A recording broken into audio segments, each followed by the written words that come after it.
Każda branża ma swoich ojców założycieli. W wypadku gier można tutaj śmiało mówić o firmie Atari. Pewnie kojarzysz, że była kiedyś taka konsola jak Pegasus. Prawdopodobnie się na niej wychowywałaś ze swego czasu. No to Atari było takim Pegasusem twojego starego. W tym filmie przedstawię Ci historię tego kultowego producenta, a także opowiem, co pożytecznego wniósł do całej branży. Ja jestem Przemo z kanału No Nie i zapraszam. Nasza opowieść zaczyna się mniej więcej w 1971 roku, kiedy to Nolan Bushnell oraz Ted Dabney, dwóch młodych inżynierów, stworzyło automat z grą Computer Space. Była to gra, w której poruszaliśmy się jako statek kosmiczny strzelający do obcych. Jeśli trafiliśmy wrogi statek, dostawaliśmy punkt, a jeśli to nas trafili, gra się kończyła i musieliśmy wpłacać kolejne środki, aby zagrać kolejną rundkę. Automat posiadał dwa przyciski do obracania naszym statkiem, jeden do, nazwijmy to, parcia naprzód i jeden do strzelania. Ekran automatu był umieszczony w głębi obudowy i zgaduję, że miał przez to sprawiać wrażenie takiego kokpitu statku kosmicznego. Pod ekranem znajdowała się krótka instrukcja obsługi automatu. Co ciekawe, w Computer Space'a mogliśmy grać w jedną lub dwie osoby, tak samo jak później w kultowego Ponga. Atari zostało oficjalnie zarejestrowane 26 czerwca 1972 roku. Swoją siedzibę miało w mieście Sunnyvale w stanie Kalifornia. Skąd wzięła się nazwa? Nolan i Ted grali w taką japońską grę o nazwie Go. No i tam był taki ruch kończący, który można śmiało porównać do takiego szachmata z szachów i ten ruch nazywał się Atari. Stąd właśnie nazwa. Zaś wulkan, który znajduje się w logo Atari, symbolizuje górę Fuji. Co do Computer Space'a oraz Ponga, wrzucaliśmy tam 25 centów, aby zagrać gierkę. Oczywiście, te gry były dosyć trudne, więc często przegrywaliśmy tylko po to, aby wrzucić kolejne 25 centów i w ten sposób z czasem robiła się z tego dosyć duża kwota. I w ten oto sposób tymi małymi kwotami Atari budowało swoje przyszłe imperium. Dzisiaj pewnie byśmy to nazwali mikrotransakcjami albo czymś w tym rodzaju. Automat z Pongiem posiadał takie dwa pokrętła jak do mikrofalówki, z czego tutaj nie pogrzewaliśmy sobie jedzenia, ale jeden z nich służy jako kontroler gracza 1, a drugi kontroler gracza 2. Poruszając tymi pokrętłami posuwaliśmy naszą postać po linii góra-dół i musieliśmy w ten sposób odbijać piłeczkę, która latała po ekranie. Po premierze tego kultowego automatu jeden z założycieli, czyli Ted Dabney, odszedł od Atari, ponieważ czuł się trochę zmanipulowany i oszukany przez swoich kolegów. To, co Atari zrąbało po całości, to to, że nie zarejestrowali swoich automatów w żadnym urzędzie patentowym. Co za tym idzie, rynek bardzo szybko został zalany przez podróby Ponga. Pomimo tego niedopatrzenia, firma nie spoczywała na laurach i produkowała kolejne automaty z grami. Między innymi wyścigowymi, jak na przykład Track 10 lub Breakout, w którym rozbijaliśmy klocki. Warto dodać, że Breakout został stworzony m.in. przez Steve'a Jobsa, który pracował chwilę w Atari, jednak rzucił pracę po paru miesiącach i założył firmę, której chyba nie muszę nikomu przedstawiać. Wróćmy jeszcze na chwilę do Ponga, ponieważ był on na tyle popularny, że Atari zdecydowało się go wydać w 1975 roku w ramach osobnej takiej mini konsolki Atari Telegames Home Pong. Była to domowa wersja Ponga, w której mogliśmy zagrać w naszym domowym zaciszu i nie użerać się z kolejką do automatu. Ponownie mieliśmy tutaj pokrętła jak w automatach, jednak tu już powoli zaczęły przypominać joysticki, o których wspomnę później. Te, dzisiaj byśmy powiedzieli, malutkie konsolki sprzedawały się jak świeże bułeczki, co zwiastowało kolejną epokę dla całego gamingu, a także dla Atari.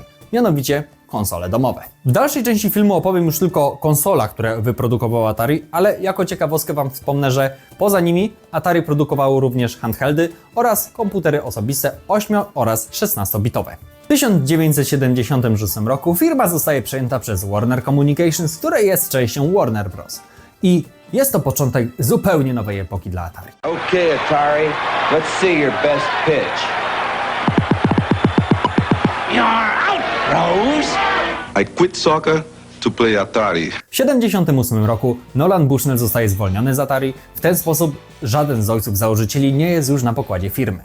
Pierwszym dzieckiem Atari i Warner Bros. Jest konsola Atari VCS, czyli rozwijając skrót Video Computer System, czasem przemianowana na Atari 2600, które zostało wydane w okolicach 1977 roku.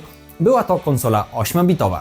Te konsole lub jednego z jej następców prawdopodobnie mieli na strychu wasi rodzice. Sam za swego czasu od swoich rodziców oraz wujków dowiedziałem się, że była w ogóle taka konsola jak Atari, więc stąd ten nieśmieszny tytuł w miniaturce konsola twojego starego. Atari 2600 było pierwszą, a na pewno jedną z pierwszych konsol domowych. I teraz Wam pokażę, czemu robienie filmów takich jak ten jest niebezpieczne. No, to teraz dajcie znać, czy chcecie jakiś filmik z młodzieńca przy starociach. Konsola, jak widać, wyglądała dosyć kwadratowo, co było normą też dla późniejszych producentów takich jak Nintendo albo Sega. Na przodzie konsoli znajdował się kawałek plastiku symbolizujący trochę taki wygląd drewna, na którym widniało logo oraz napis Atari. Tutaj akurat warto zaznaczyć, że jest to taka odświeżona wersja, ponieważ mamy z tyłu wejście na HDMI chociażby, którego przypomnijmy w tamtych czasach jeszcze nie wynaleziono i nie było. I z tego co słyszałem, ta akurat reedycja konsoli jest trochę mniejsza niż oryginał. Przeglądając YouTube i słuchając osób, które miały porównanie z tym oryginalnym 2600 z 77 roku, to chwalą tą reedycję za oddanie detali. Mieliśmy tutaj następujące przyciski: włącz, wyłącz, mogliśmy zmieniać tryb między kolorowym a także czarno-białym. Mogliśmy sobie wybrać lub zresetować grę, a tutaj po środku oczywiście wkładaliśmy kartridż z naszą grą. Oczywiście nie mieliśmy tutaj żadnych kontrolerów ani myszy, klawiatur, a zamiast tego sterowaliśmy joystickiem. Był on trwale połączony z konsolą przy pomocy kabla. Tym długim drążkiem sterowaliśmy postacią w grze, a na każdym z nich również znajduje się czerwony przycisk zagłady, dzięki któremu mogliśmy strzelać. Jak powiedziałem, do Atari wkładaliśmy kartridże. Co to było i jak działało? W bardzo dużym uproszczeniu były to przenośne dyski, w tym wypadku z grą, tak jak późniejsze płyty CD, z tym, że kartridże posiadały plastikowe obudowy, wewnątrz których znajdował się mały dysk z wgraną grą. W dzisiejszych konsolach często wita nas jakiś interfejs powitalny, na którym mamy opcje społecznościowe, zainstalowane gry lub inne multimedia, jak na przykład Netflix. Pierwsze konsole, takie jak Atari 2600, nigdy nie miały takich interfejsów. Innymi słowy, tuż po załączeniu kartridża z grą mogliśmy grać. Żadnego interfejsu, żadnego wprowadzenia. Jedną z gier, która wyszła na nową konsolę, był Superman. Premiera gry zbiegała się wtedy z premierą filmu z Christopherem Reevem. W zależności od źródła, gra wyszła albo w 1978, tak jak film kinowy, albo w 1979. Warto dodać, że była to jedna z pierwszych gier, w której wykorzystano licencjonowanie znanej marki. Wchodzimy pomału w konsolę drugiej generacji, a Atari w 1982 roku wypuszcza swoją kolejną konsolę. Ms. Pac-Man? This Miz plays only on the Atari 5200 Super System, and now there's an adapter. For 2,600 games? Nearly 2,600 games. Super. System, now with a $30 rebate and Pac-Man from Atari. Atari 5200, podobnie jak poprzednik, było 8-bitową konsolą, ale była bardziej zaawansowana technologicznie. Gry miały lepszą grafikę, a pamięć RAM w konsoli wynosiła 16 KB. Dla porównania, poprzednik miał 128 bajtów pamięci RAM. Tak, nie przesłyszeliście się, mówimy o bajtach i kilobajtach. Atari miało już wtedy dużą konkurencję, m.in. ze strony Mattela, czyli producenta lalek Barbie, ponieważ on w tamtych czasach również miał swoją własną konsolę Intellivision, a także innych producentów konsol takich jak Magnavox Odyssey albo ColecoVision. W tym samym roku zaczynają się problemy Atari, bowiem Activision jako pierwszy niezależny wydawca wygraje grę Pitfall. Atari rozpoczyna całą batalię sądową z Activision. O tym, dlaczego w ogóle doszło do tego pozwu, więcej opowiedziałem w filmie Jak powstały gry, także gdzieś tutaj go Wam podlinkuję.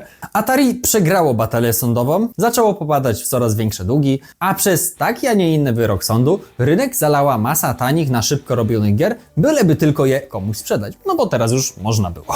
To było podobne podejście, jak teraz macie te wszystkie kanały na YouTubie i innych mediach społecznościowych, które są w 100% robione przez sztuczną inteligencję. Taki wylew słabych gier doprowadził do kryzysu branży gier, który trwał w latach 1983-85. Będę o nim robił pewnie jakiś osobny, bardziej rozbudowany film. Trochę o nim wspomniałem również w filmie Jak powstały gry, do którego Was odsyłam. Tutaj dla zobrazowania skali tego kryzysu miejcie na uwadze, że wtedy wartość całej branży gamingowej spadła w zależności od źródła od 90 do 97%. Także dosyć dużo. Symbolem jego rozpoczęcia jest gra wyprodukowana przez Atari na licencji filmu E.T. Gra była totalnym gniotem, której nikt nie chciał kupować, a nawet jeśli to szybko dochodziło do zwrotów pieniędzy, ponownie więcej o tej grze i takich podstawowych informacji o kryzysie gier opowiadałem w filmie o historii gier.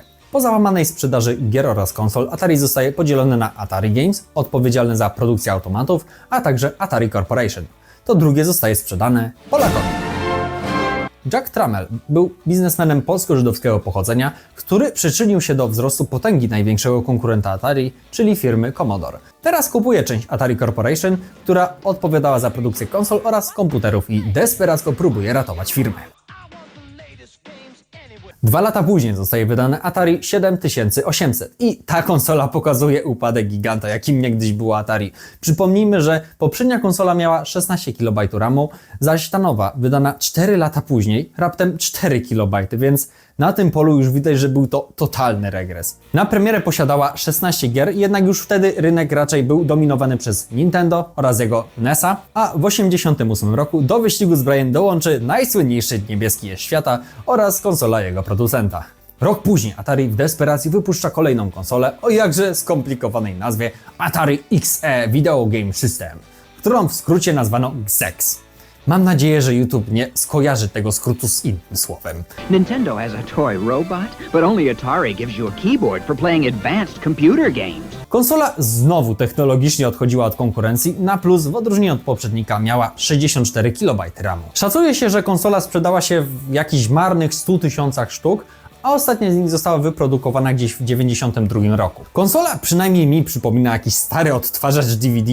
Na dole obok napisu Atari widniały 4 kolorowe przyciski, kolejno Start, Select, Options oraz Reset, a nad logiem znajdował się przycisk Power. Na górze konsoli mieliśmy wielki otwór na kartridż, obok którego była wentylacja. Jednym z akcesoriów był pistolet z, moim zdaniem, bardzo ładnym designem, którym mogliśmy strzelać do kaczek. Atari niestety nie jest tutaj zbyt oryginalne, bowiem takie pistolety laserowe rozpoczął już Zapper na NES-a w 1984 roku. Jak powiedziałem, marna sprzedaż, coraz bardziej dotknięty oddech konkurencji oraz problemy wynikające jeszcze z kryzysu branży gier doprowadzały tę firmę w coraz większą i większą spiralę długów. Po kolejnej klapie Atari i przewodniczący nimi Jack Tramiel postawił wszystko na jedną kartę. Tą kartą miała być konsola Atari Panther, którą w ostateczności przechrzczono na Jaguara.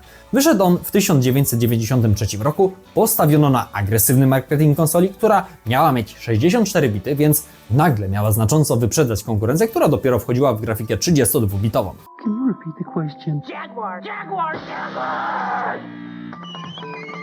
W Stanach trwa zacięta walka między Nintendo a Segą, do których desperacko próbuje gdzieś tam się przyłączyć Atari jako ten trzeci gracz. I jak się okazuje, po latach konsola faktycznie miała dosyć mocne bebechy, niemniej przez małą ilość gier i w ogóle stan, jak te gry na początku wyglądały, raczej nie wskazywała na to, że może to być naprawdę coś wielkiego. Chodzi o to, że gry na premierę Jaguara były tak potwornie brzydkie, a porównując właśnie do Sonika, czy też ogólnie gier z NES-a albo właśnie Segi, no to one niby ze słabszym sprzętem miały dużo więcej do zaoferowania i w sumie tak nawet zaczęto powątpywać, o co w ogóle chodzi z tym marketingiem, czy to nawet nie jest takie nadmuchnięte za bardzo ze strony Jaguara. Co ciekawe, pomimo nieciekawych gier na premierę, zainteresowanie konsolą było bardzo duże.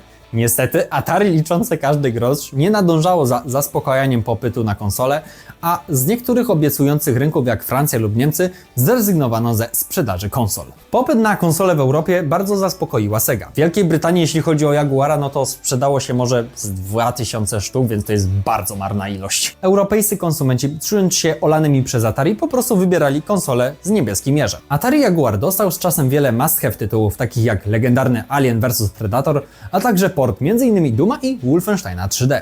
Tutaj jako ciekawostkę wspomnę, że port Duma wyglądał najlepiej na Jaguarze spośród wszystkich wtedy konsol, a także poniekąd pomógł w późniejszym portowaniu gry na Sega Genesis oraz PlayStation. Niestety Jaguara zgubił przede wszystkim brak zaspokajania popytu na te konsole, ponieważ Atari nie wyrabiało się z produkowaniem konsol i były bardzo ciężko dostępne, pomimo że właśnie wiele osób chciało nabyć takiego Jaguara. Szacuje się, że łącznie sprzedano około 150 000 Jaguarów na całym świecie. Jednak ponownie, gdyby Atari bardziej zaspokajało popyt, to myślę, że ta liczba mogłaby być dużo większa. To, co było ciekawym rozwiązaniem w konsoli, to z pozoru dziwnie wyglądający pad z 12 przyciskami, na które każda gra posiadała swoją unikalną nakładkę i tym samym bardzo ładny, graficzny sposób pokazywała, który przycisk za co odpowiadał.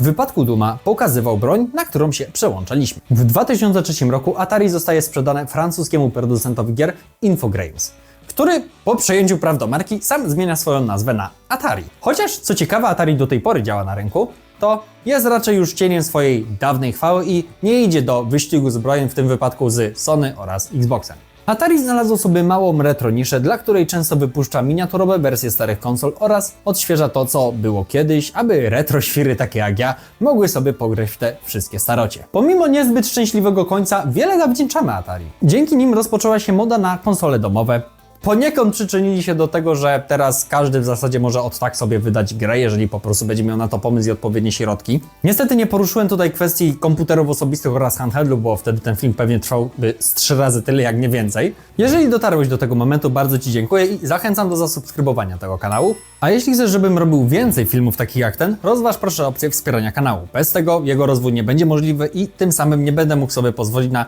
tak dopracowany montaż, jak tylko bym chciał. Jeśli chcesz dowiedzieć się więcej o historii gier, o konkretnych seriach lub wydawcach, sprawdź playlistę Game Dev Chronicles na naszym kanale. Dzięki za uwagę i do zobaczenia.